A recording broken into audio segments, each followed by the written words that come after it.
انسان سب کچھ بھول سکتا ہے سوائے ان لمحوں کے جب اسے اپنوں کی ضرورت تھی اور وہ دستیاب نہیں تھے۔ جو لوگ صبر رکھتے ہیں یا تو وہ جیت جاتے ہیں یا پھر سیکھ جاتے ہیں۔ کبھی کبھی مرنے کے لیے زہر کی ضرورت نہیں پڑتی، حساس انسانوں کو تو رویے ہی مار دیتے ہیں، اور یہ موت بڑی اذیت ناک موت ہوتی ہے۔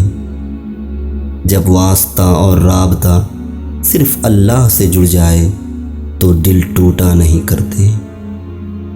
لوگوں کو اس بات سے غرض نہیں ہوتی کہ آپ خوش ہوتے ہیں یا نہیں، انہیں غرض اس بات سے پڑتا ہے کہ آپ انہیں خوش رکھتے ہیں یا نہیں۔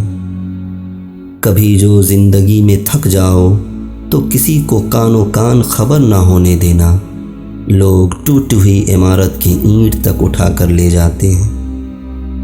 جب اندر تک گہری خاموشی چھائی ہو تو باخدا خاموشی کے سوا ہر آواز تکلیف دیتی ہے۔ بچپن میں جہاں چاہے ہنس لیتے تھے، جہاں چاہے رو لیتے تھے، اب ہنسنے کے لیے تمیز چاہیے اور رونے کے لیے تنہائی۔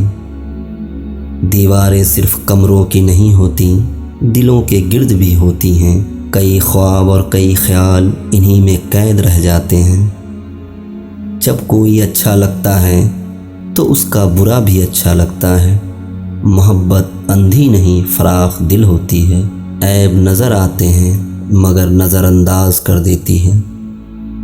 میدان میں ہارا ہوا انسان پھر سے جیت سکتا ہے، لیکن من سے ہارا ہوا انسان کبھی نہیں جیت سکتا۔ معمولی معمولی باتوں کو دل میں رہائش نہ دیں، کیونکہ اگر یہ دل کے مکین بن جائیں تو بڑے بڑے رشتے مسافر بن جاتے ہیں۔